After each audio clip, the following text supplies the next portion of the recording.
Seorang wanita profesional dari Paris, Prancis menemukan cinta pertamanya yang ditemuinya ketika ia berusia 12 tahun di jalan-jalan Jakarta. Seluruh dunia mungkin menganggap itu mustahil, tetapi hal itu benar-benar terjadi di Indonesia. Pada musim semi 2024, Takdir kembali mempertemukan dua hati yang terpisah selama 17 tahun dengan cara paling misterius. Bagaimana kisah nyata yang menyentuh hati seluruh dunia ini dimulai? Mari kita dengarkan sekarang legenda cinta yang melampaui waktu dan ruang ini. Aku Claire Bernard. Di usia 20-an, aku menjalani kehidupan yang sibuk dan dinamis sebagai konsultan perdagangan internasional di Paris, Prancis. Aku tumbuh besar di sebuah kota kecil di pinggir Paris. Sejak lulus dari Departemen Hubungan International Sciences po Paris Institute of Political Studies, aku telah bekerja di perusahaan yang sama selama 6 tahun. Perusahaan kami adalah firma konsultan yang berspesialisasi dalam membantu perusahaan menengah di Eropah masuk ke pasar Asia, dan tanggungjawab utamaku adalah mempelajari pasar Indonesia. Rata-rata, aku menghabiskan 11 jam di kantor setiap hari, sibuk dengan berbagai laporan pasar dan pertemuan klien. Itulah kehidupanku sehari-hari. Sejak kecil, aku adalah orang yang teliti dan terencana. Aku suka mengatur segalanya dengan rapi. Saat kuliah, teman-temanku menjulukiku sebagai profesor organisasi, dan para profesor juga menghargai perfeksionismeku. Bagiku, nilai terpenting dalam hidup adalah kesuksesan dan kemandirian. Mengenai cinta dan pernikahan, aku selalu berpikir itu adalah masa depan yang jauh yang hanya perlu kupikirkan setelah usia 35 tahun. Terutama di firma konsultan tempatku bekerja, meritokrasi sangat ketat. Semua dievaluasi berdasarkan hasil kerja dan kemampuan profesional, bukan perasaan pribadi atau kehidupan pribadi. Sebagian besar kolegaku juga menikah sekitar usia 35, sepenuhnya fokus pada pengembangan karier. Setiap hari aku bangun pukul 6 pagi. Melakukan yoga selama 1 jam. Menyantap sarapan sederhana setelah mandi dan pasti sudah berada di kantor sebelum pukul 7.30 untuk memulai hari. Ini adalah aturan ketat yang kuikuti selama 6 tahun. Aku biasanya pulang kerja sekitar pukul 10 malam, dan seringkali lembur di akhir pekan untuk mempersiapkan presentasi Senin atau meninjau minggu depan. Dalam setahun terakhir, aku termasuk dalam 15% teratas di perusahaan, dan perusahaan juga menganggapku sebagai pemimpin generasi berikutnya. Namun, di balik karier yang sukses ini, tersembunyi kekhawatiran pribadi yang tidak bisa kubagikan kepada siapapun. Pada Maret 2024, perintah perusahaan untuk melakukan perjalanan ke Indonesia tiba-tiba mengubah semua rencana dan nilai-nilai hidupku. Jika kembali ke momen itu, seharusnya itu adalah perubahan arah terbesar dalam hidup. Pada awal Maret 2024, suatu hari musim semi yang cerah di Paris, di kantor perusahaan yang terletak di distrik bisnis La Défense, mejaku penuh dengan laporan tebal tentang indikator ekonomi terbaru berbagai negara di Asia. Data analisis tentang pertumbuhan ekonomi Indonesia yang pesat dan penyebaran budaya Indonesia secara global sangat menonjol. Sepanjang tahun 2023 saja, aku mengelola 5 proyek PF yang terkait dengan Indonesia. Tetapi sampai saat itu, Indonesia hanyalah pasar berkembang yang perlu kupelajari untuk pekerjaan. Biasanya, aku makan siang di kedai kopi terdekat, minum kopi dengan salad. Terkadang aku juga makan bersama rekan kerja, tetapi topiknya selalu berputar pada pekerjaan. Meskipun hubungan kami baik di permukaan, kami hampir tidak tahu apa-apa tentang kehidupan pribadi satu sama lain. Kami hampir tidak punya waktu bersama setelah bekerja atau di akhir pekan. Dengan keluarga, aku hanya menelepon seminggu sekali. Orang tuaku selalu bertanya kapan aku akan menemukan pasangan yang baik, dan aku selalu menjawab bahwa aku terlalu sibuk bekerja dan tidak punya waktu memikirkan hal-hal itu. Setiap hari, aku memulai hari dengan espresso ganda. Memulai pekerjaan dengan melihat lebih dari 140 email yang menumpuk semalaman. Alih-alih filosofi hidup yang santai dan romantis khas Prancis, aku mengejar gaya hidup Amerika yang intens dan berorientasi pada kesuksesan. Apartemenku, 5 menit berjalan kaki dari perusahaan, adalah studio bersih dan rapi dengan kamar tidur, ruang tamu, dan dapur sederhana yang menyatu.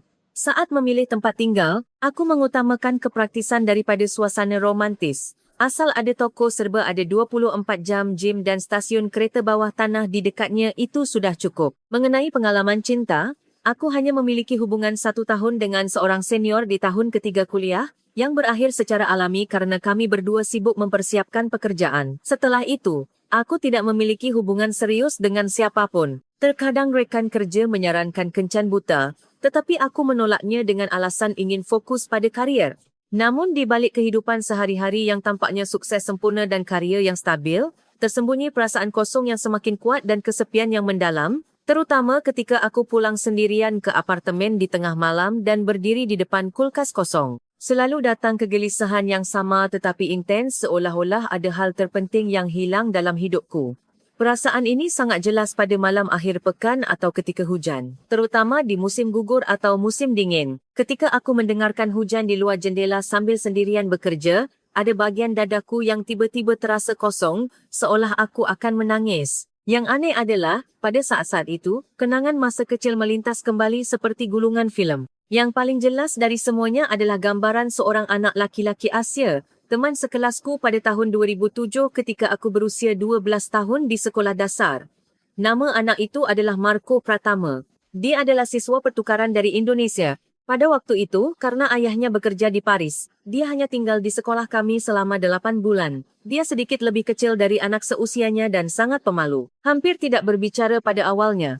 Tetapi sedikit demi sedikit kami saling mengenal. Aku menemukan bahawa dia memiliki hati yang lebih hangat dan murni daripada siapapun. Meskipun bahasa Prancisnya hampir tidak bisa dimengerti, dia selalu menulis surat kepadaku dengan sepenuh hati dan dia juga memberiku origami warna-warni yang dilipat dari kertas batik tradisional Indonesia. Mengapa setelah bertahun-tahun aku masih memikirkan anak itu? Aku terus bertanya pada diri sendiri, tetapi sebagai orang yang terbiasa dengan logika dan pertimbangan realitas, aku tidak dapat menemukan jawaban yang jelas. Terkadang rekan kerja di sekitarku, ketika melihatku seperti ini, dengan hati-hati berkata, "Claire, sepertinya kamu terlalu banyak bekerja, kamu juga perlu istirahat atau memiliki waktu pribadi sesekali," tetapi aku sudah lupa bagaimana menghabiskan waktu selain bekerja. Dalam beberapa bulan terakhir, aku lebih sering merasakan detak jantung yang cepat tanpa alasan atau sesak di dada. Hari-hari aku tidak bisa tidur karena keringat dingin di malam hari juga bertambah. Aku selalu merasa ada sesuatu yang sangat penting dan berharga yang hilang, atau ada seseorang yang ditakdirkan untuk menemukanku dan menunggu di suatu tempat. Intuisi aneh ini terus menyiksaku di lubuk hatiku. Akhirnya, tiba hari penentu ketika takdir memanggilku. 15 Maret 2024, Jumat, pukul 3:27 sore waktu Paris setempat. Itu adalah sore Jumat yang biasa. Tetapi bagiku, itu adalah momen bersejarah yang akan sepenuhnya mengubah arah hidupku. Seperti biasa, aku sedang mengatur materi presentasi untuk minggu depan di kantor. Tiba-tiba, sekretaris kepala departemenku mendekat dan berkata, "Claire, bos memanggilmu. Ada sesuatu yang perlu dia bicarakan. Bisakah kamu pergi ke ruang konferensi sekarang?" Aku terkejut tetapi tidak khawatir karena ini sering terjadi ketika ada proyek mendesak. Tetapi ketika aku masuk ke ruang konferensi besar di lantai 8, aku langsung merasakan bahwa suasananya tidak biasa. Ekspresi Jack Dupont, kepala departemen, lebih serius dari biasanya. Di sampingnya duduk seorang pria paruh baya yang mengenakan setelan formal yang baru pertama kali kulihat. "Claire, duduklah. Ada hal yang sangat penting yang perlu kita bicarakan hari ini." Ada ketegangan dalam suara bos yang belum pernah kudengar sebelumnya. Perusahaan kami dan sebuah grup korporasi besar di Indonesia akan melaksanakan proyek skala besar yang baru. Ini untuk menyediakan layanan konsultasi komprehensif kepada UKM Eropah yang ingin masuk ke pasar Indonesia. Ukuran kontraknya saja mencapai 4,5 juta AUR dalam 3 tahun. Tetapi agar proyek ini berhasil, dibutuhkan seseorang yang secara pribadi pergi ke Indonesia untuk melakukan riset pasar mendalam selama 10 hari. Kamu adalah ahli di perusahaan kami yang paling memahami pasar Asia. Jadi kamu harus pergi ke Jakarta untuk perjalanan bisnis mulai Senin minggu depan. Pada saat itu, jantungku berdebar kencang seolah-olah sebuah bom meledak. Yang aneh, aku merasa pusing, seolah darah di seluruh tubuhku terbalik. Ketika ku dengar kata Indonesia, wajah Marco Pratama saat kecil tiba-tiba muncul dengan jelas. Bersamaan dengan itu, seolah ada yang berteriak keras di lubuk dadaku. Bagaimana bisa terjadi kebetulan seperti ini? Untuk pertama kalinya, aku memikirkan kata takdir sebagai orang yang terbiasa berpikir logis. Dalam beberapa menit pertama, aku tidak merasakan realitas. Seolah aku hanya bermimpi. Benarkah aku yang harus pergi ke Indonesia? Suaraku bergetar. Bos menunjukkan ekspresi yang sedikit aneh. "Mengapa ada beban pergi ke Indonesia untuk perjalanan bisnis? Bukankah kamu ahli pasar Asia? Kesempatan ini juga sangat membantu karirmu." Tetapi dalam benakku, alih-alih ide-ide praktis tentang perjalanan bisnis atau karier, kenangan 17 tahun yang lalu datang seperti badai. Hari-hari kami bersama Marco di perpustakaan sekolah, saling mengajar bahasa Indonesia dan Prancis. Rasa manis camilan tradisional Indonesia yang dibawanya dan kami bagikan saat istirahat dan penyesalan ketika dia tiba-tiba pulang ke Indonesia tanpa kami sempat berpamitan dengan baik, semuanya hidup kembali dengan jelas. Setelah keluar dari ruang konferensi dan kembali ke mejaku, aku tidak bisa lagi fokus pada pekerjaan. Aku menatap layar komputer tetapi tidak bisa memahami kata-kata di layar. Laporan sederhana yang seharusnya bisa kuselesaikan dalam 30 menit tidak mengalami kemajuan meskipun sudah 2 jam berlalu. Seorang rekan kerja bertanya, "Claire, ada apa denganmu hari ini? Ada masalah?" Tetapi yang bisa kujawab hanyalah, "Tidak, aku hanya sedikit lelah." Malam itu, setelah pulang ke rumah, aku melakukan sesuatu yang tidak pernah kulakukan. Aku mengambil album foto lama masa kecilku dan melihatnya satu persatu. Akhirnya, aku menemukan foto Marco dalam foto kelompok yang diambil saat pesta Natal sekolah pada Desember 2007. Meskipun dia baru berusia 12 tahun, tatapannya yang jernih dan hangat persis seperti dalam ingatanku. Melihat foto itu, tiba-tiba aku meneteskan air mata. Aku tidak mengerti mengapa aku menangis. Yang kurasakan hanyalah nyeri di salah satu bagian dadaku. Tetapi bersamaan dengan itu, ada aliran hangat yang naik. 3 hari lagi dan hari lagi sebelum Senin. Banyak yang harus dipersiapkan, tetapi pikiranku benar-benar kacau karena emosi yang rumit. Aku mulai mempersiapkan perjalanan bisnis ke Indonesia pada Sabtu pagi. Untungnya, perusahaan sudah mengurus visa dan tiket pesawat. Penerbangan langsung Air France pada Minggu malam. Tetapi saat aku berkemas, aku merasakan hal aneh. Meskipun ini hanya perjalanan bisnis sederhana, detak jantungku terasa seperti akan pergi ke perjalanan terpenting dalam hidupku. Ketika ku beritahu orang tuaku tentang perjalanan bisnis ke Indonesia, ibuku berkata, "Claire, bagus sekali kamu akan pergi ke Indonesia. Kudengar budaya Indonesia sangat populer di seluruh dunia sekarang, cobalah mengalaminya sepenuhnya." Tetapi aku tidak bisa memberitahu ibuku tentang teman masa kecilku dari Indonesia karena aku masih tidak bisa memahami emosi ini. Aku mengatur ulang data pasar Indonesia yang kuterima di perusahaan pada Minggu. Jadwalku penuh dengan pertemuan dengan beberapa perusahaan di Jakarta dan rencana perjalanan bisnis. Sebagian besar pertemuan bisnis akan berlangsung di kantor mitra kami di Indonesia di sebuah gedung di CBD Jakarta. Tetapi saat aku mengatur data, aku menyadari bahwa yang kupikirkan bukanlah pekerjaan, melainkan hal lain. Akankah aku bertemu Marco Pratama secara tidak sengaja di Jakarta? Imajinasi tidak realistis ini terus muncul berulang kali. Di satu sisi, aku berpikir aku aneh. Seberapa besar Jakarta? Bagaimana bisa terjadi kebetulan seperti itu? Tetapi di lubuk hatiku, aku tidak bisa sepenuhnya menghilangkan harapan untuk sebuah pertemuan kembali yang ditakdirkan. Malam itu, saat aku menuju Bandara Internasional Soekarno-Hatta, CGK, jantungku terus berdebar. Sejak saat menaiki pesawat, aku merasa seperti seorang penjelajah yang menuju dunia baru. Dalam penerbangan panjang 12 jam, aku terus melihat keluar jendela, berpikir, apa yang terjadi pada anak itu sekarang? Ketika aku tiba di CGK pada 18 Maret 2024, Senin pukul 2 siang, semuanya baru. Bandara sangat bersih dan teratur.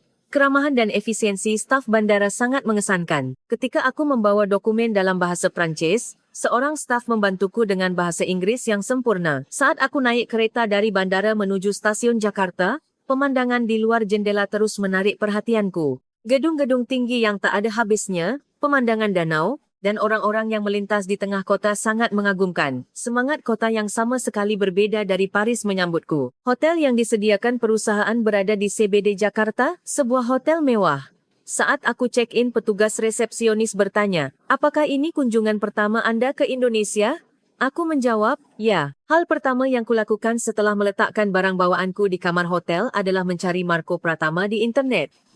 Ratusan hasil muncul saat mencari nama Marco Pratama. Hampir mustahil menemukan orang yang kucari. Aku melihat semua jenis media sosial seperti Facebook, Instagram, dan LinkedIn. Tetapi sulit mengenali penampilan dia saat ini. Karena yang kuingat hanyalah penampilan anak berusia 12 tahun, 17 tahun yang lalu. Selain itu, sebagian besar orang Indonesia menggunakan media sosial dalam bahasa Indonesia atau Inggris, dan aku hanya memahami konten yang terbatas. Aku hampir tidak tidur di malam pertama. Selain jet lag, lebih karena emosi rumit yang tidak bisa kuatur. Apa yang kulakukan? Ini perjalanan bisnis. Mengapa aku khawatir tentang hal-hal pribadi ini? Di satu sisi, aku menyalahkan diri sendiri. Tetapi di sisi lain, aku memiliki harapan samar. seolah kedatanganku yang tiba-tiba ke Indonesia ini memiliki arti. Keesokan harinya, Selasa, pekerjaan formal dimulai. Pertemuan pertama diadakan di lantai 20 kantor mitra di sebuah gedung di CBD, Jakarta. Aku terkejut dengan persiapan yang cermat dan profesionalisme para pebisnis Indonesia. Materi pertemuan sempurna dan jawaban jelas serta rinci. Tetapi meskipun aku harus fokus pada pekerjaan, aku terus memikirkan hal lain. Aku melihat cakrawala Jakarta dari jendela ruang konferensi, berpikir, apakah dia tinggal di suatu tempat di kota yang luas ini? Pikiran ini terus berputar di benakku. Pada hari ketiga perjalanan bisnis, kekacauan di hatiku semakin dalam. Di siang hari, aku sibuk dengan pertemuan bisnis dan riset pasar. Tetapi ketika malam tiba dan aku kembali ke hotel, emosi rumit tanpa ampun menyerangku. Apakah aku benar-benar mencari Marco Pratama atau hanya menikmati nostalgia masa kecilku? Aku terus bertanya pada diri sendiri tetapi tidak dapat menemukan jawaban yang jelas. Selain itu, 17 tahun telah berlalu. Kedua orang itu telah hidup di lingkungan yang sama sekali berbeda. Apakah benar-benar ada makna jika kami bertemu sekarang? Pertanyaan-pertanyaan praktis juga datang. Marco Pratama dalam ingatanku hanyalah seorang anak berusia 12 tahun yang lugu. Sekarang, mungkin dia menjalani kehidupannya sendiri dan mungkin sudah menikah dan punya keluarga. Bahkan jika kami bertemu, kemungkinan besar dia tidak akan mengingatku. Pada Kamis malam, aku berjalan sendirian di jalan-jalan area Kemang, Jakarta Selatan, berusaha mengatur pikiran-pikiran ini. Perasaanku berat, berbeda dengan suasana dinamis jalan-jalan ramai yang penuh dengan lampu neon dan papan reklame. Aku dengan hati-hati memperhatikan wajah orang Indonesia yang kutemui di jalan. Tetapi tentu saja, aku tidak bisa mengenali penampilan Marco Pratama saat ini. Aku duduk di sebuah kedai kopi, minum kopi hangat dan mulai meragukan. Apakah aku terlalu memiliki harapan yang tidak realistis? Pada saat ini teman-temanku di Paris menjalani kehidupan biasa mereka, dan hanya aku yang sendirian diganggu oleh emosi aneh ini. Malam itu, aku menelepon Sophie melalui sambungan internasional. Claire, sepertinya suaramu aneh. Ada apa? Ketika ku dengar suara khawatir Sophie, aku menyadari betapa kacau emosiku. Aku ingin mencari teman masa kecilku yang kutemui di Indonesia. Aku berhenti di situ, tidak tahu bagaimana menjelaskan hal seperti itu. Claire, kamu tidak sungguh-sungguh ingin mencari teman sekolah dasarmu 17 tahun yang lalu, kan? Itu sangat tidak realistis. Mengapa kamu tidak fokus saja pada pengalaman barumu di Indonesia? Ketika ku dengar nasihat praktis Sophie, aku merasa malu dengan tindakan emosionalku. Tetapi bersamaan dengan itu, ada suara di lubuk hatiku yang mengatakan bahwa aku masih tidak bisa menyerah. Keesokan harinya, Jumat, pertemuan penting terakhir dijadwalkan. Aku memutuskan untuk fokus pada pekerjaan sebelum hari itu. Tetapi takdir benar-benar datang pada saat yang tidak terduga. Pada Jumat sore, setelah pertemuan terakhir, aku sedang menunggu taksi di luar sebuah gedung di CBD Jakarta. Tiba-tiba, seorang wanita muda Indonesia mendekat dan bertanya, "Apakah Anda Miss Claire Bernard dari Prancis?" Aku terkejut dan menoleh. Aku melihat seorang wanita cantik dan energik yang tampaknya berusia akhir 20-an berdiri di sana dengan senyum cerah. "Ya, benar. Bagaimana Anda mengenal saya?" "Halo, saya Putri Sari. Saya salah satu anggota tim yang ikut dalam pertemuan hari ini. Saya penerjemah bahasa Prancis perusahaan kami. Saya belajar di Universitas Sorbonne di Paris selama 3 tahun." Putri memperkenalkan dirinya dalam bahasa Prancis yang fasih. Aku senang, seolah-olah aku bertemu dengan sebangsa.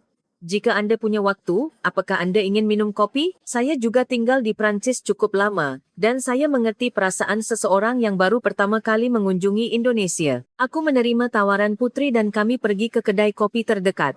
Saat kami berbicara, aku mengetahui bahwa dia benar-benar orang yang sangat spesial. Dia berbagi pengalamannya belajar di Paris, perbedaan budaya Indonesia dan Prancis. Dan yang terpenting, kehangatan karakter orang Indonesia sangat menyentuh.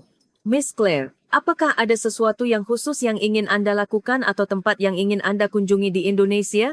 Ketika ku dengar pertanyaan Putri, aku ragu sejenak dan memberanikan diri untuk berkata, Aku ingin mencari teman masa kecilku yang kutemui, seorang siswa pertukaran yang kutemui di sebuah sekolah di Prancis pada tahun 2007. Mendengar apa yang kukatakan, mata Putri berbinar. "Oh, cerita yang sangat indah. Apakah Anda ingat nama teman Anda atau informasi apapun?" "Namanya Marco Pratama. Pada waktu itu, karena ayahnya bekerja di Paris, dia hanya tinggal di sekolah kami selama sekitar 1 tahun. Dia berusia 12 tahun waktu itu, jadi seharusnya dia berusia 29 sekarang." Putri mengambil ponselnya dan berkata, Ada semua jenis media sosial dan metode pencarian di Indonesia. Yang terpenting, orang Indonesia sangat menghargai hubungan. Saya tidak tahu, tapi mari kita coba mencarinya. Ketika ku dengar tawaran antusiasnya untuk membantu, jantungku mulai berdebar. Benarkah Anda akan membantu saya? Tentu saja. Banyak juga yang membantu saya ketika saya seorang asing di Paris. Sekarang giliran saya membantu. Dan sejujurnya, saya tertarik dengan cerita seperti ini yang seperti takdir. Ketika ku dengar semangat cerah dan kepedulian tulus Putri, aku merasakan kehangatan di hatiku setelah sekian lama, seolah aku menemukan seberkas cahaya dalam kegelapan. Setelah bertemu Putri, semuanya berubah. Dia benar-benar antusias membantu. Dia bahkan meluangkan waktu di akhir pekan untuk menemaniku mencari Marco. Claire, lebih baik jika kita menggunakan pendekatan sistematis dalam situasi seperti ini di Indonesia. Mari kita susun semua cara yang mungkin dulu. Pada Sabtu pagi, kami bertemu di sebuah kedai kopi dekat SCB di Jakarta dan memulai rapat strategi formal. Putri mengeluarkan laptopnya dan menjelaskan, pertama, kita akan mencari media sosial utama Indonesia, termasuk Facebook, blog, dan Instagram. Kedua, kita juga akan mencari situs web alumni atau komunitas online yang terkait dengan sekolah dasar. Ketiga, jika Bapak Pratama memiliki pengalaman tinggal di luar negeri, kita dapat memeriksa jaringan alumni sekolah internasional. Aku terkesan dengan pendekatan sistematisnya. Tapi yang terpenting, mari kita cari dulu sekolah dasar tempat Bapak Pratama bersekolah di Indonesia. Jika dia berada di Prancis pada tahun 2007, kemungkinan ayahnya adalah seorang diplomat atau ekspatriat perusahaan besar. Kemampuan inferensi Putri benar-benar mengejutkan. Kami menghabiskan beberapa jam mencari di internet dan akhirnya menemukan beberapa petunjuk. Claire, lihat ini. Ini daftar pejabat pemerintah dan eksekutif perusahaan Indonesia yang ditugaskan di Paris pada tahun 2007. Cukup banyak yang memiliki nama belakang Pratama. Kami memiliki sekitar 5 orang dengan nama belakang Pratama dalam daftar. Mempertimbangkan kelompok usia yang memiliki anak, kita bisa mempersempit daftar menjadi sekitar 5 orang. Sekarang kita perlu mencari informasi anak-anak orang-orang ini. Tetapi ini menyangkut privasi, jadi kita perlu berhati-hati. Ekspresi Putri tampak khawatir. Pada saat itu, tiba-tiba aku mendapatkan ide bagus. Apakah ada perkumpulan alumni sekolah Prancis di Indonesia? Marco juga sekolah di Prancis. Mungkin dia anggota komunitas online seperti itu. Ide bagus. Benar-benar banyak perkumpulan seperti itu di Indonesia. Perkumpulan anak-anak ekspatriat Indonesia dan jaringan mereka yang memiliki pengalaman tinggal di luar negeri, terutama perkumpulan yang terkait dengan Prancis sangat aktif. Kami segera mulai mencari komunitas terkait dan menemukan beberapa grup online seperti Perkumpulan Alumni Prancis Indonesia, Pertukaran Budaya Prancis Indonesia, dan Pengalaman Hidup di Paris. Putri berkata, besok, Minggu, ada perkumpulan rutin salah satu komunitas ini. Apakah Anda ingin bergabung? Akhirnya, kami punya rencana konkret. Aku khawatir, tetapi di dalam hati, terima kasih banyak Putri. Jika aku sendirian, aku tidak akan bisa melakukan ini secara sistematis. Pada Minggu sore pukul 3.00, aku dan Putri bergabung dengan perkumpulan alumni Prancis yang diadakan di sebuah kedai kopi di Jakarta Selatan. Sekitar 20 orang berkumpul, kelompok usia bervariasi, dan profesinya benar-benar berbeda-beda. Ada diplomat, ekspatriat korporasi, pelajar, koki, dan seniman. Semua berbagi pengalaman mereka di Prancis. Pembawa acara perkumpulan adalah seorang pria berusia 40-an. Dia memperkenalkan aku, Miss Claire dari Prancis juga hadir. Kudengar dia sedang mencari teman masa kecilnya di Indonesia, karena itu banyak orang menunjukkan minat. Kapan Anda bertemu dengannya di Prancis? Di mana? Pertanyaan-pertanyaan datang berurutan. Aku mengungkapkan informasi tentang Marco Pratama dengan hati yang berdebar. Tahun 2007, kami sekolah dasar di luar Paris selama 8 bulan. Dia berusia 12 tahun waktu itu, jadi seharusnya berusia 29 sekarang. Ayahnya sepertinya pejabat pemerintah atau karyawan perusahaan. Pada saat ini, tiba-tiba seorang wanita berusia sekitar 30-an yang duduk di sudut mengangkat tangan. Apakah nama teman itu Marco Pratama dan ayahnya dari Kementerian Kebudayaan? Jantungku hampir berhenti berdetak. Ya benar, Marco Pratama. Saya Dewi Pratama, sepupu Marco Pratama. Marco sering bercerita saat kecil bahwa dia punya teman bernama Claire di Prancis. Saya terkejut. Pada saat itu, semua orang di kedai kopi fokus pada percakapan kami. Banyak yang terkejut. Ini benar-benar seperti di sinetron. Apakah hal seperti ini benar-benar terjadi? Dewi melanjutkan dengan suara emosional. Marco sekarang bekerja di sebuah perusahaan IT. Dia belum menikah dan tinggal di Jakarta. Kebetulan yang sangat misterius. Marco sering bercerita tentang teman dari Prancisnya saat kecil. Dia secara khusus menyebut Claire, teman ini. Aku menatap Dewi dengan ekspresi tidak percaya. Benarkah Anda mengenal Marco? Apakah Anda masih berkomunikasi? Tentu saja, kami sepupu dekat. Apakah Anda ingin menelepon Marco sekarang? Saat Dewi mengambil ponselnya, tiba-tiba aku merasa takut. Aku takut jika pertemuan kembali setelah 17 tahun menjadi kenyataan. Bagaimana jika dia tidak mengingatku? Atau bagaimana jika dia tidak terlalu bahagia meskipun dia mengingatku? Atau mungkin dia sudah punya pacar atau sedang mempersiapkan pernikahan? Dadaku tiba-tiba sesak seolah aku tidak bisa bernapas. Beratnya 17 tahun membebaniku dalam sekejap. Dewi, tunggu sebentar. Bisakah Anda memberi saya sedikit waktu? Aku keluar dari kedai kopi untuk bernapas dan mencoba mengatur perasaanku. Putri juga mengikuti dan dengan khawatir berkata, Claire, Anda baik-baik saja? Wajah Anda pucat. Putri, aku merasa terburu-buru. Setelah 17 tahun, dua orang yang hidup dengan kehidupan yang sama sekali berbeda, apa yang akan berubah jika mereka bertemu tiba-tiba? Mungkin aku hanya menikmati nostalgia masa kecilku. Air mata ingin keluar, tetapi aku berusaha menahannya. Pada saat itu ponselku berdering. Itu adalah pesan dari bosku di Paris. Claire, bagaimana perjalanan bisnismu di Indonesia? Apakah pertemuanmu besok Senin sudah siap? Pada saat itu, kenyataan kembali menamparku. Aku di sini untuk perjalanan bisnis. Aku punya pertemuan penting lainnya menunggu besok, dan akan pulang ke Paris pada hari Rabu. Aku hanya punya 2 atau 3 hari untuk mengisi 17 tahun dan memiliki pertemuan yang bermakna. Harapan ini tampaknya terlalu tidak realistis. Aku berkata kepada Putri maaf. Setelah kupikirkan, sepertinya ini tidak benar. Terlalu mendadak. Ini juga akan menjadi beban bagi Marco. Mungkin lebih baik jika ini tetap menjadi kenangan saja. Tetapi Putri memegang tanganku erat-erat dan berkata, Claire, jika Anda menyerah sekarang, Anda akan menyesalinya seumur hidup. Kapan lagi kesempatan seperti ini akan datang? Belum terlambat untuk memutuskan setelah bertemu setidaknya sekali. Tetapi aku sudah dikendalikan oleh ketakutan. Kekhawatiran akan kegagalan melahap semua keberanianku. Aku tidak bisa. Jika hasilnya mengecewakan, kenangan indah masa kecil akan rusak. Pada saat itu seolah takdir sendiri yang ikut campur. Sesuatu yang mengejutkan terjadi. Saat aku dan Putri berbicara di luar kedai kopi, tiba-tiba terdengar suara familiar dari belakang. Dewi, tubuhku tiba-tiba menegang. Perlahan aku menoleh. Saat kulihat siapa yang berdiri di sana, waktu benar-benar berhenti. Anak berusia 12 tahun Marco Pratama telah tumbuh menjadi seorang pemuda yang berdiri di depanku. Dia lebih tinggi dan wajahnya telah berubah, tetapi tatapannya yang hangat dan murni persis seperti dulu. Ketika Marco melihatku, dia juga terkejut dan bertanya Claire. Ketika ku dengar suaranya memanggil namaku, air mataku menetes. Marco, apakah itu kamu? Kamu Claire. Bagaimana bisa kamu ada di sini? Kami saling menatap, tidak bisa berkata-kata. 17 tahun seolah lenyap dalam sekejap. Dewi keluar dan dengan gembira berkata, Marco, bukankah ini seperti takdir? Claire datang ke Indonesia untuk mencarimu. Marco menunjukkan ekspresi tidak percaya dan berkata, kakak meneleponku dan bilang ada temanku dari Prancis. Aku berfikir, jangan-jangan, dan aku buru-buru datang. Ini benar-benar Claire. Pada saat itu, kurasakan semua ketakutan dan kekhawatiran lenyap. 17 tahun, hambatan bahasa, perbedaan budaya, semuanya tidak berarti.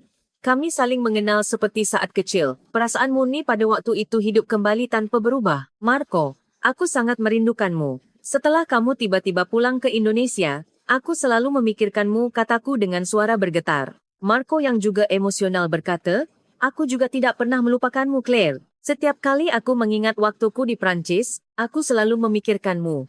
Maaf sekali aku pergi waktu itu tanpa kami sempat berpamitan dengan baik. Orang-orang di sekitar kami melihat kami dengan ekspresi emosional. Beberapa bahkan meneteskan air mata. Putri berkata, Claire, ini benar-benar seperti di film. Ternyata hal seperti ini benar-benar terjadi. Marco berkata, Claire, apakah kamu punya waktu sekarang? Bisakah kita bicara lebih lama? Banyak yang tidak terucapkan selama 17 tahun. Aku segera menjawab, ya, tentu saja. Aku juga ingin banyak bicara denganmu. Jadi, kami pergi bersama ke kota tua Jakarta dan di sana percakapan kami yang sesungguhnya dimulai. 17 tahun yang lalu, duduk di bangku di tepi Teluk Jakarta, kami berbicara tentang 17 tahun itu. Waktu itu terasa seperti mimpi. Marco menceritakan hidupnya setelah kembali ke Indonesia, dan aku menceritakan tahun-tahunku di Prancis. Sedikit demi sedikit kami berbicara. Yang mengejutkan, meskipun kami hidup di lingkungan yang berbeda, kami memiliki banyak nilai dan pemikiran yang serupa. Claire, aku juga ingin mengakui sesuatu. Aku juga mencoba mencarimu sesekali di Facebook atau Instagram. Aku mencari nama Claire Bernard, tapi namamu terlalu umum jadi aku tidak bisa menemukanmu. Aku terkejut dengan apa yang dikatakan Marco. Benarkah? Aku juga mencari Marco Pratama tapi terlalu banyak jadi aku menyerah. Kami tertawa karena kami berdua mencoba mencari satu sama lain. Saat kami berbicara, aku mengetahui bahwa Marco bekerja di sebuah perusahaan IT, terus belajar bahasa Prancis dan belum menikah. Aku punya beberapa pacar, tapi rasanya ada yang kurang. Sepertinya ada orang lain yang kutunggu di lubuk hatiku. Ketika ku dengar pengakuan tulus Marco, detak jantungku bertambah cepat. Aku juga begitu. Aku punya beberapa hubungan di Paris, tapi aku tidak merasakan koneksi hati yang sebenarnya. Yang aneh, aku selalu merasa ada sesuatu yang kucari. Sekarang, sepertinya itu kamu. Ketika matahari terbenam dan lampu-lampu malam Teluk Jakarta mulai menyala, Marco dengan hati-hati bertanya Claire, sampai kapan kamu di Indonesia? Aku akan pulang ke Paris pada hari Rabu. Perjalanan bisnisku juga akan segera berakhir. Kalau begitu, apakah kamu punya waktu besok dan lusa? Aku ingin mengajakmu ke tempat-tempat indah di Indonesia dan aku juga ingin memperkenalkanmu kepada orang tuaku. Detak jantungku bertambah cepat mendengar tawaran Marco. Benarkah?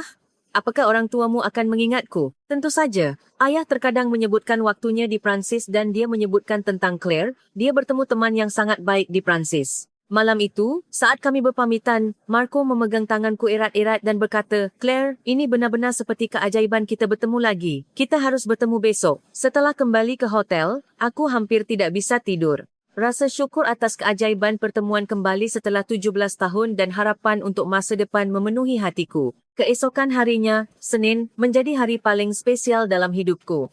Aku menyelesaikan pertemuan bisnis terakhir di pagi hari. Di siang hari, aku dan Marco berkeliling ke berbagai tempat di Jakarta. Pertama, kami pergi ke Kota Tua Jakarta dan aku sangat tertarik dengan keindahan bangunan-bangunan tua.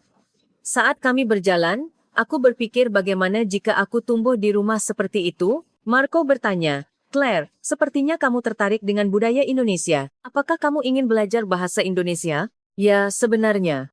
Proyek perusahaanku yang terkait dengan Indonesia bertambah.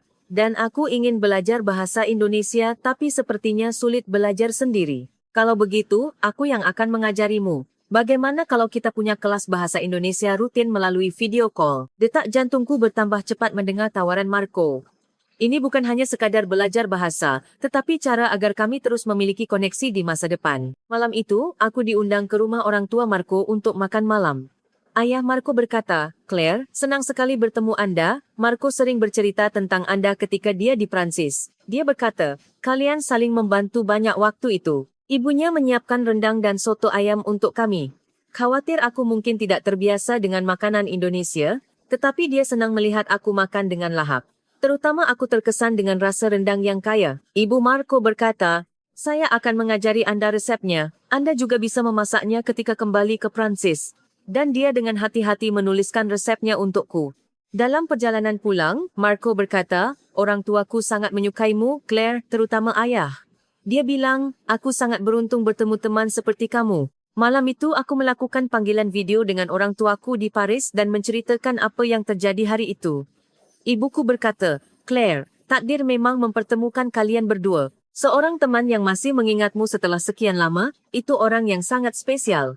Ayahku juga berkata, negara Indonesia telah memberikan hadiah seperti itu kepada putri kami, aku bersyukur dan bahagia untukmu. Aku juga menelepon Sophie dan menceritakan semuanya. Claire, kamu tidak bisa dipercaya, sesuatu yang hanya terjadi di film menjadi kenyataan. Suara ceria Sophie terdengar dari seberang. Semua orang di sekitarku terkejut dengan berita keajaiban pertemuan kembali dan dengan tulus memberiku selamat. Selasa adalah hari terakhirku di Indonesia. Waktu yang kuhabiskan bersama Marco terasa seperti mimpi. Di pagi hari, kami mengunjungi Monas dan membahas sejarah dan budaya Indonesia secara mendalam. Di siang hari, kami berjalan-jalan di SCBD dan Kemang, mengalami aspek modern dan dinamis Jakarta. Tetapi yang paling mengejutkan adalah kenyamanan dan kealamian yang kurasakan saat berbicara dengan Marco. Meskipun ada celah 17 tahun kami berbicara secara alami seolah baru kemarin kami berpisah. Claire, sejujurnya, setelah bertemu kamu lagi, aku merasa hidupku sepenuhnya berubah. Bagian yang kosong sebelumnya telah terisi. Ketika ku dengar pengakuan Marco, aku menjawab, aku juga merasakan hal yang sama. Malam itu, kami bertiga bertemu dengan Putri dan makan bersama. Putri berkata, melihat kalian berdua, saya benar-benar merasa kalian adalah pasangan yang ditakdirkan. Meskipun kalian hidup di budaya yang sama sekali berbeza, kalian bersama secara alami. Dan dia bercanda, Claire sulit mencari pria sebaik dan selembut Marco, jangan lewatkan dia ya. Malam itu, saat aku dan Marco berjalan di tepi Teluk Jakarta, kami berbicara serius. Claire, besok kamu akan pulang ke Paris. Aku akan tetap di Jakarta. Tapi aku tidak ingin kehilanganmu lagi. Kita tidak bisa berakhir begitu saja, kan? Aku juga berpikir begitu Marco. Setelah bertemu kamu lagi, aku mengerti apa yang sebenarnya kuinginkan. Bukan hanya karier yang sukses. Aku menyadari nilai cinta, jadi kami mulai membuat rencana konkret. Pertama, kami memutuskan untuk melakukan panggilan video setiap minggu.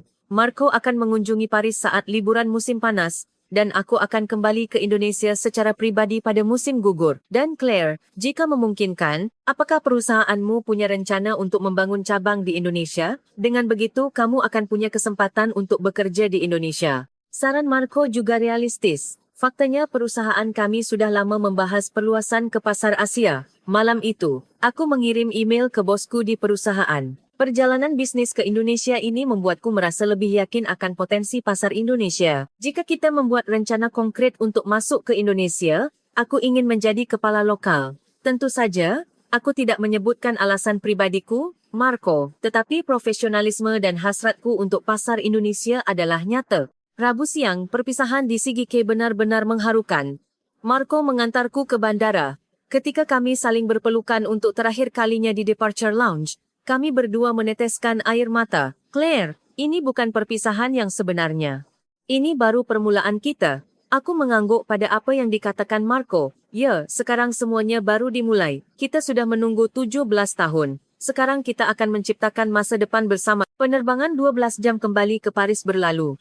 Semua yang terjadi dalam 2 minggu terakhir terasa seperti mimpi. Perjalananku ke Indonesia, yang dimulai sebagai perjalanan bisnis sederhana, sepenuhnya mengubah hidupku. Setelah kembali dari Indonesia, banyak hal berubah. Yang terpenting, pandanganku tentang hidup sepenuhnya berubah. Dulu aku hanya fokus pada pekerjaan dan kesuksesan. Sekarang aku menyadari pentingnya hubungan manusia dan koneksi emosional melalui kehangatan manusia dan kasih sayang yang kualami di Indonesia. Dan cinta sejati yang kurasakan saat pertemuan kembali kami dengan Marco, aku memahami makna cinta sejati. Perusahaan juga berubah.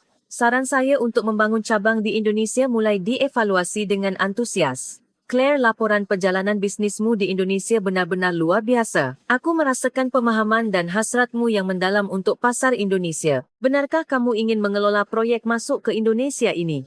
Ketika ku dengar saran bos, aku segera menjawab, ya, saya sangat ingin melakukannya. Marco dan aku melakukan panggilan video setiap minggu seperti yang disepakati, berbagi kehidupan sehari-hari kami. Kelas bahasa Indonesianya benar-benar menyenangkan. Yang terpenting, proses perencanaan masa depan kami bersama sangat menarik dan menyenangkan. Claire, perjalanan bisnisku ke Paris sudah dikonfirmasi. Aku akan membawa waktu 2 minggu. Ketika ku dengar berita dari Marco, detak jantungku bertambah cepat. Sekarang aku yakin bahwa 17 tahun tidak akan bisa memisahkan kami lagi. Dan yang terpenting yang kusadari adalah cinta sejati dan kebahagiaan lebih penting daripada kesuksesan atau karier. Melalui kehangatan orang-orang yang kutemui di Indonesia dan perasaan murni Marco, aku mengerti apa yang benar-benar penting dalam hidup. Tetapi ketika proyek pembangunan cabang di Indonesia secara resmi dimulai, masalah rumit yang tidak terduga mulai muncul. Kantor pusat Paris mulai meragukan apakah aku memiliki perasaan pribadi yang terlibat dalam pengajuan lamaranku untuk bekerja di Indonesia. Secara khusus, ada seorang rekan kerja bernama Louis Leblanc yang mengatakan kepada rekan kerja lain, bukankah aneh bahawa Claire tiba-tiba menunjukkan minat seperti itu pada Indonesia? Pasti ada alasan pribadi. Masalah yang lebih besar adalah kesulitan tak terduga di Indonesia. Mitra tiba-tiba mengatakan mereka akan mengubah syarat kontrak. Mereka meminta sewa kantor 3 kali lebih tinggi dari yang semula disepakati dan juga meminta jaminan tambahan. Jika ini berlanjut, proyek mungkin tidak bisa dilanjutkan. Claire, kesulitannya benar-benar bertambah, kata bosku dengan ekspresi serius. Hubunganku dan Marco juga mulai mengalami perubahan halus. Ketika dia melihat betapa kerasnya aku berusaha untuk mendapatkan pekerjaan di Indonesia, dia mulai khawatir. Claire, mungkin kamu terlalu memaksakan diri karena aku. Bagaimana jika kariermu bermasalah? Dalam suara khawatir Marco, kurasakan nada yang berbeda dari biasanya. Percakapan kami melalui panggilan video tidak lagi senatural dulu, sepertinya kami saling menjaga. Selain itu, kudengar Marco memiliki kesempatan untuk ditugaskan ke luar negeri di perusahaannya dan dia ditawari untuk ditugaskan ke cabang mereka di Singapura selama 2 tahun. Ini adalah kesempatan yang sangat penting bagi kariernya. Bagaimana jika aku pergi ke Singapura? Ketika kudengar kekhawatiran Marco, perasaanku juga menjadi rumit. Atas nama saling peduli, apakah kami harus mengorbankan impian dan tujuan kami sendiri? Aku mulai meragukan apakah hubungan seperti ini benar-benar sehat. Dalam situasi ini, nasihat dari teman-temanku di Paris datang bertubi-tubi. Claire, apakah kamu terlalu terburu-buru dalam mengambil keputusan? Berbahaya mengubah seluruh hidupmu hanya setelah hubungan singkat. Terutama Sophie langsung bertanya. Cinta itu penting, tapi kamu juga perlu mempertimbangkan kenyataan. Bagaimana jika kamu dan Marco berpisah? Pertanyaan-pertanyaan praktis ini menumpuk. Perasaan murni dan indah yang kurasakan di Indonesia pada awalnya mulai menjadi rumit. Akankah cinta kami benar-benar bisa mengatasi semua hambatan praktis ini? Menjelang akhir Oktober, situasi semakin memburuk. Proyek pembangunan cabang di Indonesia terus tertunda karena masalah anggaran dan aturan ketat dari mitra di Indonesia. Suara-suara di kantor pusat Paris mulai meragukan kemampuan Claire dalam mengambil keputusan. Selain itu, karena aku mengabaikan proyek-proyek Eropa lain yang ku kelola, hasil kerjaku secara keseluruhan menurun. Claire, fokusmu pada pekerjaan menurun drastis baru-baru ini. Apakah kamu punya masalah pribadi? Ketika ku dengar tuduhan bosku, aku tidak bisa berkata apa-apa. Kenyataannya, aku hanya fokus pada proyek Indonesia dan Marco dan mengabaikan pekerjaanku yang lain. Hubunganku dan Marco juga semakin canggung. Atas nama saling memahami, kami mulai menyembunyikan perasaan kami yang sebenarnya. Setiap percakapan menjadi hati-hati karena perasaan bahwa kami tidak boleh menjadi beban bagi satu sama lain. Claire, jujur saja, apakah karena aku pekerjaanmu bermasalah? Ketika Marco bertanya langsung melalui panggilan video suatu hari, aku berbohong. Tidak begitu. Tetapi kebohongan itu hanya semakin menjauhkan kami. Aku juga merasakan bahwa Marco serius memikirkan penugasan ke Singapura. Tidak ada lagi keyakinannya yang dulu dalam suaranya, sebaliknya penuh keraguan dan kecemasan. Suatu malam yang dingin di bulan November, saat aku berjalan sendirian di tepi Sungai Saina, aku memiliki waktu untuk merefleksi diri secara serius. Apakah benar aku harus mengubah segalanya demi cinta atau aku hanya menikmati fantasi romantis? Bukankah aku hanya menikmati situasi dramatis pertemuan kembali setelah 17 tahun dan tidak melihat kenyataan dengan jelas? Selain itu, aku dan Marco belum secara resmi mendefinisikan hubungan kami sebagai sepasang kekasih. Kami juga tidak memiliki kesepakatan yang jelas tentang rencana konkret untuk masa depan. Bukankah terlalu terburu-buru keputusan untuk ingin bersama hanya karena kami bertemu lagi berdasarkan ide yang samar? Aku menulis ini di jurnal malam itu. Cinta itu indah, tapi tidak bisa menyelesaikan semua masalah praktis sendirian. Aku tidak yakin apakah aku jatuh cinta atau hanya menikmati nostalgia masa kecilku. Emosi rumit ini terus menumpuk. Hari-hari aku tidak bisa tidur nyenyak bertambah. Nafsu makanku menurun dan berat badanku turun 2 kilo. Pada pertengahan November, akhirnya tiba saat penentuan. Aku menerima pemberitahuan bahwa proyek pembangunan cabang di Indonesia secara resmi dibatalkan. Mitra di Indonesia tiba-tiba membatalkan kontrak. Semua rencana lenyap. Claire, saya benar-benar minta maaf, tetapi kami memutuskan untuk menghentikan proyek di Indonesia. Semoga Anda bisa fokus kembali pada proyek-proyek Eropa yang menjadi tanggung jawab Anda. Ketika kudengar apa yang dikatakan bos, aku merasa disambar petir. Semua rencana yang telah kubangun berdasarkan pergi ke Indonesia menjadi abu dalam sekejap. Berita yang lebih mengejutkan datang dari Marco. Pada akhirnya, dia memutuskan untuk menerima penugasan ke Singapura. Claire, maaf, jika aku melewatkan kesempatan ini, itu akan menjadi pukulan besar bagi karierku. Aku akan kembali ke Indonesia setelah 2 tahun. Saat aku mendengarkan Marco, aku merasa ada bagian dadaku yang runtuh. Pada akhirnya, kami berdua tidak memilih cinta di hadapan kenyataan. Malam itu, dalam panggilan video kami berbicara jujur untuk pertama kalinya. Marco, mari kita jujur, apakah kita benar-benar saling mencintai atau hanya menikmati kenangan indah masa kecil? Setelah aku mengatakan itu, Marco juga diam lama. Aku juga memikirkan itu baru-baru ini. Bisakah kita benar-benar membangun hubungan yang praktis? Kami berbicara selama 3 jam malam itu. Kami membuka hati kami satu sama lain. Kenyataannya, kami berdua khawatir. Atas nama saling peduli, kami ingin mengorbankan impian kami sendiri, dan kami mengakui bahwa itu adalah ide yang bodoh.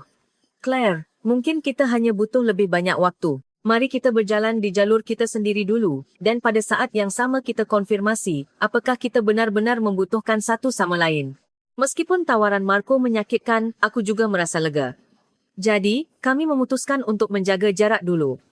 Marco, kamu akan pergi ke Singapura pada bulan Desember. Aku akan fokus kembali pada karierku di Paris. Jika memang takdir, perasaan kita tidak akan berubah setelah 1,5 tahun. Aku mengangguk sambil menangis pada apa yang dikatakan Marco. Meskipun aku menghibur diri bahawa ini bukan perpisahan melainkan perpisahan sementara, aku tidak bisa menghilangkan kegelisahan itu. Apakah perasaan kami akan tetap sama setelah 1,5 tahun? Beberapa bulan pertama setelah Marco pergi ke Singapura sangat sulit. Setiap hari aku ingin tahu beritanya dan berbagi hal-hal sehari-hari. Tetapi aku harus mengikuti perjanjian yang kubuat dengan diri sendiri. Sebaliknya, aku mulai fokus kembali pada pekerjaan yang sudah lama kuabaikan. Sebuah proyek baru yang bertujuan membantu UKM Eropah masuk ke Asia. Sekarang aku bekerja dengan hasrat murni pada pekerjaan tanpa membiarkan diriku dipengaruhi oleh perasaan pribadi. Yang mengejutkan, hasilnya lebih baik ketika aku bekerja dengan perspektif objektif dan tenang. Dalam setengah tahun aku berhasil menyelesaikan 3 proyek. Perusahaan mulai mempercayaiku lagi. Claire, kamu benar-benar banyak berubah. Aku merasa kamu lebih dewasa dari sebelumnya. Ketika ku dengar apa yang dikatakan bos, aku merasakan kebanggaan. Banyak yang berubah dalam kehidupan pribadiku. Aku belajar bagaimana menikmati waktu sendirian dan memulai hobi baru seperti memasak, membaca dan kaligrafi. Yang terpenting, aku memiliki waktu untuk berbicara jujur dengan diri sendiri. Apa sebenarnya yang kuinginkan? Apakah benar mengubah segalanya demi cinta atau lebih benar melakukan yang terbaik di posisiku sendiri? Dalam proses mencari jawaban atas pertanyaan-pertanyaan mendasar ini, aku tumbuh. Sesekali, aku mendengar berita tentang Marco dari sepupunya, Dewi. Katanya dia baik-baik saja di Singapura dan mendapatkan hasil yang baik dalam proyek baru. Di satu sisi, aku merasa lega, tetapi di sisi lain ada juga perasaan rumit bahwa dia baik-baik saja bahkan tanpaku. Pada musim panas 2023, aku menghadiri Festival Budaya Asia di Paris. Ketika kulihat stan Indonesia, tiba-tiba aku merindukan Marco. Tetapi ini bukan kerinduan intensku yang dulu. Itu adalah perasaan lemah, seperti merindukan seorang teman dekat. Aku benar-benar sudah dewasa, pikirku. Pada musim gugur tahun itu, aku juga bertemu orang baru. Matteo, seorang Italia yang kutemui dalam proyek perusahaan. Kami menjadi dekat saat bekerja bersama, meskipun gayanya sama sekali berbeda dari Marco, dia adalah orang yang dewasa dan perhatian. Tentu saja, ini tidak menjadi hubungan romantis. Tetapi melalui pertemuan seperti ini, aku menyadari bahwa cinta memiliki berbagai bentuk dan tidak semua cinta harus ditakdirkan. Menjelang musim semi 2024, aku menjadi orang yang sama sekali berbeda, lebih dewasa, lebih mandiri, yang terpenting, aku memiliki keyakinan pada diri sendiri. Pada Mei 2024, datanglah berita yang tidak terduga. Marco telah kembali ke Indonesia. Pekerjaannya di Singapura selesai setahun lebih cepat dari yang direncanakan. Menurut Dewi, Marco meraih kesuksesan besar di Singapura dan menerima perintah promosi dari kantor pusat. Ketika ku dengar berita itu, hatiku tenang secara mengejutkan. Tentu saja, aku senang. Tetapi aku tidak gugup atau bersemangat seperti dulu. Sebaliknya, ada perasaan hangat bahwa syukurlah dia baik-baik saja. Sebulan kemudian, sesuatu yang tidak terduga terjadi. Perusahaan kami mengusulkan proyek baru di Asia. Sekarang panggungnya bukan lagi Singapura, melainkan Indonesia. Claire, Anda benar-benar tidak boleh melewatkan kesempatan ini. Ini adalah kesempatan bagus untuk menunjukkan profesionalisme Anda di pasar Indonesia. Ketika ku dengar apa yang dikatakan bos, kali ini aku memutuskan dari perspektif bisnis murni. Aku melihatnya sebagai kesempatan untuk pengembangan karier tanpa melibatkan perasaan pribadi. Jadi pada akhir Juni, aku kembali melakukan perjalanan ke Indonesia untuk perjalanan bisnis jangka panjang selama 3 bulan. Ketika aku tiba di CGK, rasanya berbeda dengan kegembiraan yang kurasakan 2 tahun yang lalu. Aku memiliki perasaan tenang. Sekarang Indonesia bukanlah tempat takdir, melainkan panggung bisnis tempat aku bisa menggunakan profesionalismeku. Minggu pertamaku di Jakarta benar-benar sibuk, pertemuan dan presentasi berturut-turut tidak memberiku waktu untuk memikirkan hal-hal pribadi. Suatu Jumat malam setelah pertemuan terakhir dekat pusat perbelanjaan CBD Jakarta, saat aku menuju stasiun MRT, aku mendengar suara yang familiar. Claire, aku menoleh. Marco berdiri di sana. Ini adalah pertemuan kembali setelah 2 tahun. Tetapi kali ini, bukan emosi dramatis. Itu adalah perasaan alami, seperti bertemu teman lama yang sudah lama tidak bertemu. Marco, sudah lama kita tidak bertemu. Apa kabarmu? Kamu juga. Ku dengar dari Kak Dewi kamu kembali ke Indonesia untuk perjalanan bisnis. Ini pekerjaanmu kan? Percakapan kami sangat mudah dan alami. Tidak canggung atau seberat dulu. Malam itu kami makan bersama dan membicarakan 2 tahun terakhir. Kami mengkonfirmasi bahwa kami berdua sudah banyak tumbuh. Claire, benar sekali kita dulu menjaga jarak, dengan berjalan di jalur kita sendiri, aku merasa kita menjadi orang yang lebih baik. Aku juga setuju dengan apa yang dikatakan Marco. Ya, sekarang kita bisa memulai hubungan yang benar-benar dewasa. Sejak hari itu, kami memulai hubungan baru, hubungan yang tidak fokus pada kenangan masa lalu, melainkan pada penerimaan satu sama lain di masa kini. Selama perjalanan bisnis 3 bulanku di Indonesia, aku dan Marco hampir bertemu setiap hari. Tetapi kali ini kami tidak menikmati kegembiraan pertemuan kembali yang seperti takdir. Hubungan kami benar-benar alami dan nyaman. Di malam hari, kami makan bersama. Di akhir pekan, kami berkeliling ke berbagai tempat di Jakarta. Menikmati kencan dewasa yang sesungguhnya. Claire, kamu benar-benar banyak berubah. Dulu kamu terlihat sedikit terburu-buru. Sekarang kamu tenang dan penuh percaya diri. Dulu kamu hati-hati. Tapi sekarang kamu keren dan lebih percaya diri. Sekarang hubungan kami bukan lagi saling bergantung, melainkan hubungan di mana kami lebih bahagia ketika bersama. Hari yang menjadi titik balik spesial adalah pada bulan Agustus. Marco menawarkan, kita bisa melihat matahari terbenam di Teluk Jakarta sekarang. Apakah kamu mau ikut? Aku segera menjawab, ya. Saat kami duduk di atas tikar piknik di tepi Teluk Jakarta dan menyaksikan matahari terbenam, tiba-tiba Marco memegang tanganku. Claire, aku ingin mengatakan sesuatu yang sangat jujur kepadamu sekarang. Kali ini, aku tidak akan menyembunyikan perasaanku yang sebenarnya. Ketika kulihat ekspresi serius Marco, jantungku mulai berdebar lagi. Sejujurnya, selama 1,5 tahunku di Singapura, tidak ada hari pun aku melupakanmu. Pada awalnya, kita bilang mari kita berjalan di jalur kita sendiri. Tetapi seiring berjalannya waktu, aku semakin menyadari betapa kosongnya hidupku tanpamu. Tetapi pada saat yang sama, aku juga ingin menjadi orang yang bisa berdiri sendiri bahkan tanpamu. Hanya dengan begitu aku bisa memberimu cinta sejati. Air mataku menetes. Marco, aku juga merasakan hal yang sama. Pada awalnya, mungkin aku tertarik karena kenangan masa kecil. Tetapi sekarang aku yakin bahwa aku sangat mencintai dirimu yang sekarang, dirimu yang sudah dewasa. Malam itu, di tepi Teluk Jakarta, kami mengakui cinta sejati. Momen di mana perasaan murni 17 tahun yang lalu mekar sebagai cinta sejati orang dewasa. Claire, kali ini aku tidak akan pernah melewatkannya. Kita benar-benar akan bersama. Aku juga, Marco. Sekarang aku yakin. Aku ingin membangun masa depan bersamamu. Sejak hari itu, kami menjadi sepasang kekasih secara resmi. Kami mulai merencanakan masa depan kami bersama. Memutuskan bahwa kami sendiri yang akan menciptakan cinta kami. Tidak lagi berharap pada takdir atau kebetulan. Ketika perjalanan bisnisku di Indonesia berakhir pada November 2024, Marco memberiku kejutan. Claire, mari kita menikah. Aku tidak ingin kita berpisah lagi. Lamaran pernikahan tiba-tiba ditawarkan saat kami minum kopi di sebuah kedai kopi. Meskipun tidak ada cincin atau dekorasi spesial, perasaannya yang tulus benar-benar menyentuh. Kamu serius? Tentu saja. Dalam beberapa bulan terakhir bersamamu, aku menjadi yakin bahwa aku tidak bisa membayangkan hidupku tanpamu. Aku tidak berpikir lama. Aku juga, Marco, mari kita menikah. Tetapi yang menunggu kami adalah masalah praktis pernikahan internasional. Pertama kami harus memulai dengan perkenalan resmi satu sama lain kepada orang tua. Kepada orang tua Marco meskipun dia sudah banyak bercerita tentangku, ini adalah pertama kalinya dia menyebutkan pernikahan.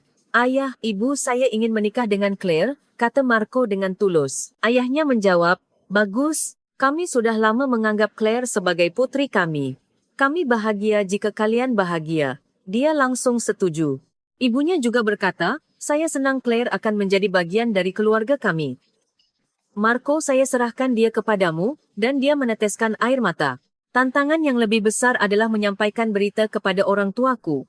Setelah kembali ke Paris, aku menjelaskan rencana kami untuk menikah dengan Marco. Pada awalnya mereka terkejut, Claire, kamu benar-benar yakin? Apakah itu berarti kamu akan tinggal di Indonesia? Pada pertanyaan khawatir ibuku, aku menjawab, ya, saya yakin. Jika saya bersama Marco, saya akan bahagia dimanapun. Ayahku berkata, saya harus memastikan apakah pemuda itu benar-benar orang baik. Dia berencana mengunjungi Indonesia. Pada bulan Desember, orang tuaku mengunjungi Indonesia. Marco menyiapkan segala sesuatu dengan sempurna untuk menyambut orang tuaku. Dia dengan sopan menyambut mereka di restoran tradisional Indonesia, membawa mereka ke tempat-tempat terkenal di Jakarta dan melakukan yang terbaik. Ayah Claire, saya sangat mencintai Claire. Saya yakin akan membahagiakannya seumur hidup. Tolong percayakan putri anda kepada saya. Mendengar kata-kata tulus Marco, ayahku juga berkata, saya merasakan ketulusan anda. Jika anda adalah pilihan Claire, saya siap percaya. Dia setuju. Ibuku dan ibu Marco memasak rendang dan soto ayam bersama. Ibuku berkata, sekarang saya benar-benar merasa kita sudah menjadi keluarga. Saya bahagia. Sangat indah bahawa orang tua kami saling mencintai. Karena kedua orang tua memberkati pernikahan kami, tidak ada lagi halangan. Kami memutuskan untuk menikah di Jakarta pada musim semi 2025. Pada 27 April 2025, pernikahan kami diadakan di tempat pernikahan yang indah di CBD Jakarta. Musim semi yang penuh bunga benar-benar terasa seperti pernikahan dongeng. Keluargaku dan teman-teman dari Prancis, dan keluarga serta teman-teman Marco dari Indonesia berkumpul untuk memberkati cinta kami. Terutama putri, yang menangis sambil berkata, Claire, Anda benar-benar seperti putri. Saya tahu hari ini akan tiba. Itu juga menyentuh hatiku. Pernikahan diadakan dengan cara yang spesial, menggabungkan tradisi Indonesia dan Prancis. Pertama, kami melakukan upacara tradisional mengenakan jas batik dan kebaya modern, dan setelah itu aku berganti gaun pengantin untuk upacara Katolik. Marco benar-benar keren dalam jas batiknya. Aku tidak bisa melupakan ekspresi emosionalnya ketika aku mengenakan gaun pengantin. Claire, kamu sangat cantik. Rasanya masih seperti mimpi bahwa kamu akan menjadi istriku. Kata-kata Marco di ruang tunggu pengantin membuatku menangis bahagia. Banyak momen spesial di resepsi pernikahan. Ayah Marco memberikan pidato, saya bersyukur bahwa hubungan yang dimulai 17 tahun yang lalu di Prancis telah menghasilkan keindahan seperti ini. Ayahku juga menjawab, saya bersyukur datang ke Indonesia dan diterima dengan sangat hangat. Sekarang kita benar-benar sudah menjadi keluarga. Teman-temanku di Prancis, termasuk Sophie berkata, Claire, cintamu lebih romantis dari sinetron. Kami juga menginginkan cinta seperti itu. Teman-teman Marco berkata dengan iri, bro, kamu hebat. Penantianmu selama 17 tahun sepadan. Momen paling menyentuh adalah pidato Marco. 17 tahun yang lalu, aku memiliki teman spesial bernama Claire ketika aku berusia 12 tahun. Aku tidak tahu waktu itu dan bahkan tidak pernah berpikir bahwa teman itu akan menjadi belahan jiwaku. Meskipun kami menempuh jalan yang panjang, pada akhirnya kami bertemu lagi dan bahkan menikah. Claire sayangku, aku akan membahagiakanmu seumur hidup. Dan kepada semua yang hadir di pernikahan ini, saya mengucapkan terima kasih yang tulus. Saat mendengarkan kata-kata Marco, para tamu bertepuk tangan dan menunjukkan ekspresi emosional. Benar-benar sangat indah. Kami berbulan madu di Provence, Prancis. Aku ingin menunjukkan kepada Marco tempat aku tumbuh. Foto-foto yang diambil di ladang lavender, anggur merah yang kami minum di kedai kopi desa kecil, dan berjalan di tepi laut Mediterania. Setiap momen terasa seperti mimpi. Claire, sekaranglah hidup kita benar-benar dimulai. Ketika ku dengar apa yang dikatakan Marco, aku menjawab, ya. Sekaranglah kisah cinta sejati kita dimulai. Setelah pernikahan kami memulai kehidupan baru di sebuah kondominium indah di Pasig BGC Jakarta. Lokasinya sempurna, dekat dengan kantor Marco dan memiliki pemandangan Teluk Jakarta. Agar aku lebih fasih berbahasa Indonesia, Marco mengajariku bahasa Indonesia setiap malam. Aku mengajar Marco masakan Prancis. Sayang, rendangmu sekarang sangat lezat, lebih enak daripada di restoran Indonesia. Ketika ku dengar pujian Marco, aku merasakan rasa pencapaian. Yang terpenting, proses belajar dan menghargai budaya satu sama lain sangat menyenangkan. Pergi ke pasar tradisional untuk berbelanja bahan makanan setiap akhir pekan dan menelepon orang tua menjadi rutinitas. Ibu Marco berkata, Claire, jika kamu ingin belajar memasak soto ayam, datang saja ke rumah. Ayahku juga berkata kepada Marco, datanglah ke Paris. Aku akan memasakkan masakan Prancis otentik untukmu. Cinta mereka satu sama lain sangat indah. Masalah pekerjaan juga teratasi dengan baik. Kantor pusat Paris memutuskan untuk kembali melanjutkan pembangunan cabang di Jakarta. Kali ini aku ditunjuk sebagai kepala cabang. Claire, kali ini bukan karena perasaan pribadi. Kami hanya mengakui kemampuanmu. Selamat. Ketika ku dengar apa yang dikatakan bos, aku merasakan rasa pencapaian yang nyata. Marco juga dipromosikan sebagai ketua tim. Kami berdua menjadi stabil dalam karier kami. Setelah setengah tahun, kami mulai membuat rencana konkret untuk masa depan. Sayang, kapan kita akan punya anak? Ketika ku dengar pertanyaan Marco, aku menjawab, setelah 1 atau 2 tahun, kita perlu menstabilkan cabang di Jakarta dulu. Kami punya impian.